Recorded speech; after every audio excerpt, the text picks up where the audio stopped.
بسم اللہ الرحمن الرحیم۔ السلام علیکم ناظرین، لاکھوں کروڑوں درود حضرت محمد صلی اللہ علیہ وآلہ وسلم پر اور آپ صلی اللہ علیہ وسلم کی آل پر۔ آپ صلی اللہ علیہ وسلم کے پاس ایک صحابی حاضر ہوئے اور فرمایا کہ یا رسول اللہ صلی اللہ علیہ وسلم، میرے پاس مجھے بھوک ہے، غربت ہے اور حالات سے تنگ ہوں۔ تو آپ صلی اللہ علیہ وسلم نے فرمایا کہ ٹھیک ہے۔ آپ صلی اللہ علیہ وسلم نے ان کی تھوڑی سی مدد فرمائی اور فرمایا کہ جاؤ جا کے شہر سے ایک کلہاڑا خرید کے لاؤ۔ وہ کلہاڑا لے کے آئے تو آپ صلی اللہ علیہ وسلم نے اس کے اندر دستہ ڈالا اور دستہ ڈال کے ان کے ہاتھ میں پکڑا اور فرمایا کہ جاؤ جا کے جنگل میں محنت اور مزدوری کرو اور لکڑیاں کاٹ کے لے کے آؤ، ان لکڑیوں کو شہر میں جا کے بیچو اور ان سے جو مال و متاع حاصل ہوگا ان سے اپنے ضروریات زندگی پوری فرماؤ۔ ناظرین، اس واقعے کے اندر ہمارے لیے ایک سبق ہے۔ آپ صلی اللہ علیہ وسلم نے لوگوں کو محنت کی طرف ابھارا ہے، لوگوں کو کام کرنے کی طرف لے کے آئے ہیں۔ آپ صلی اللہ علیہ وسلم دعا فرماتے کون سی چیز تھی کہ جو پوری نہ ہو سکتی، اور ان صحابی رسول کی جو ہے وہ ضرورت پوری نہ ہو جاتی، لیکن آپ صلی اللہ علیہ وسلم نے دعا کے اوپر کام نہیں چھوڑا۔ آپ صلی اللہ علیہ وسلم نے فرمایا کہ جاؤ یا کہ جنگل کے اندر محنت مزدوری کرو اور اب مزدوری کرنے کے بعد جو رزق حاصل ہو وہ اپنے اہل و عیال کو کھلاؤ۔ ناظرین، دنیا کے اندر ترقی یافتہ قومیں جتنی ہوتی ہیں وہ اپنے ملک کے اندر انڈسٹریز کو، مختلف کاروباروں کو، مختلف صنعتوں کو پروان چڑھاتے ہیں اور وہ کوشش کرتی ہیں کہ ہمارے ملک کے اندر روزگار کے مواقع پیدا ہوں۔ اور جو دنیا کی پسی ہوئی اور تھرڈ کلاس قومیں ہوتی ہیں وہ کیا کرتی ہیں، جب ان کے پاس کوئی لوگ آتے ہیں تو وہ ان کو کھانے کے لیے ان کے منہ میں نوالا دے دیتے ہیں اور ان کو محنت کی طرف نہیں آنے دیتے، جس کے بعد پھر وہی حشر ہوتا ہے کہ ہمارا ملک جس طرح ناگفتہ بے حالات میں پہنچ چکا ہے۔ اس کی وجہ یہ ہے کہ ہمارے جتنے لیڈرز آئے، جتنے حکمران آئے، انہوں نے خود یہود و ہنود کے آگے کاسے پھیلائے، ہاتھ پھیلائے، مانگا، اور ہمیں بھی مانگنے کی عادت ڈال دی۔ اس وقت پاکستان کے اندر ایک بہت بڑا معتبر طبقہ، جن کی میں کیونکہ پنجاب سے بلونگ کرتا ہوں، اور جو زمیندار طبقہ ہے وہ اپنے آپ کو اس علاقے کا مضبوط ترین طبقہ کہتا ہے اور وہ بڑے زور سے کہتے ہیں کہ ہم زمیندار ہیں۔ وہ پنجابی میں کہتے ہیں اسی زمیندار، اللہ کا شکر ہے۔ مطلب کہ اگر زمین جس کے پاس ہے وہ اس میں کچھ تھوڑا بہت بیج ڈالے گا، اس سے فصل اگلے گی، وہ زمین سونا اگلے گی اور وہ بندہ اپنا گزارا کر سکتا ہے۔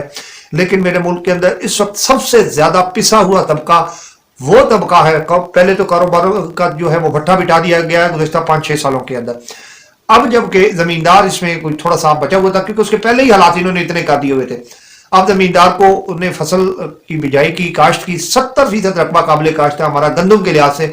تو گندم کا اہم وقت ہے کور کا پانی جسے ہم بولتے ہیں، پہلا پانی 21ویں دن جو ہم گندم کی فصل میں کو لگاتے ہیں، اس وقت ہمارے ہاں یوریا کی بڑی ضرورت ہوتی ہے اور یوریا کا استعمال کیا جاتا ہے۔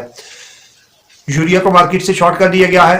3750 روپے والا یوریا اے سی صاحبان کی ناک کے نیچے ان کی اس مشکوک نسلی کے دوران، اب میں ان کو اس سے برا لفظ کہہ نہیں سکتا، کوئی مجبوری ہوتی ہے کہ ان بدبختوں کی وجہ سے 5200 روپے میں زمیندار کو مل رہا ہے۔ اور یہ مناپلی ناظرین بڑی عجیب ہے۔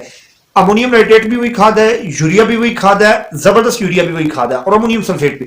اب انہوں نے کیا کام کیا ہے، ان دنوں کے اندر آ کے یوریا کو یہ جان بوجھ کے شارٹ کر دیتے ہیں کہ کوئی بھی زمیندار ہے وہ کہیں سے مانگ کے لے آئے، کہیں سے بھی وہ پیسے لے کے آئے، وہ یوریا کا استعمال اس گندم کے اوپر لازمی کرتا ہے تاکہ بچوں کے لیے سال کے دانے جو ہیں ان کا انتظام ہو سکے۔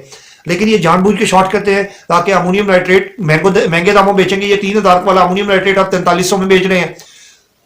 زبردست یوریا جو ہے اس کا اور اس کے ریٹ میں 700-800 روپے کا فرق ہوتا ہے، لیکن یہ اس میں 100 روپے کا فرق ڈال کے اس کو مارکیٹ میں ہم کرنے کی کوشش کر رہے ہیں۔ ناظرین، اس سے ہوگا کچھ نہیں۔ یہ جو مافیاز ہیں ان کو کب لگام دی جائے گی؟ ہمارے سی ایس ایس کرنے کے بعد یہ ویلے لونڈے لپاڑے یہ جناب صرف پروٹوکول انجوائے کرنے کے لیے ہوتے ہیں، اور یہ ان بدبختوں کو اسی وقت موقع ملتا ہے کہ یہ زمینداروں کے گھروں میں چھاپے مارتے ہیں کہ یار آپ نے 25 من سے اوپر نہیں رکھنی۔ ہمارے پاس تو 2 ملازم 12 من ہم ایک سالانہ ایک ملازم کو دے دیتے ہیں، جس کے پاس 2 ملازم ہے وہ 1 من سے اپنا گھر چلائے گا۔ یہ کس طرح کا ہمارے ملک کے اندر دھما چوکڑی میں جا کے رکھی گئی ہے۔ زمینداروں سے بھی التماس ہے کہ آپ بھی ہوش کے ناخن لیں۔ آپ کے پاس یہ بڑا ویلڈ ٹائم ہے اپنا کیس پیش کرنے کا۔ جو چوڑ آپ کے پاس ووٹ مانگنے آتا ہے یہ بالکل آپ کی پولیٹیکل فورسز ان کے ساتھ ملی ہوئی ہیں، یہ سارے مافیا کا حصہ ہیں، یہ کمیشن کھاتے ہیں۔ ان کے حالات نہیں بدل جاتے، ان کی ہماری سڑکیں نہیں بدلتی، گلیاں نالیاں نہیں بدلتی، ان کی کوٹھیاں بنگلے بدل جاتے ہیں۔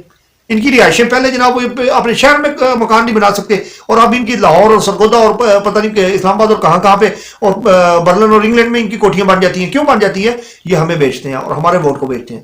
میں لوگوں سے کہوں گا جو بھی آتا ہے آپ کے دروازے پہ جو ووٹ مانگنے آتا ہے اس سے کہیں کہ اگر تم جیت جاتے ہو تو ہمارے لیے یوریا کا انتظام کس طرح سے کرو گے، ہماری زراعت کو کس طرح سے دیکھو گے، ہماری زمینوں کا کیا خیال رکھو گے۔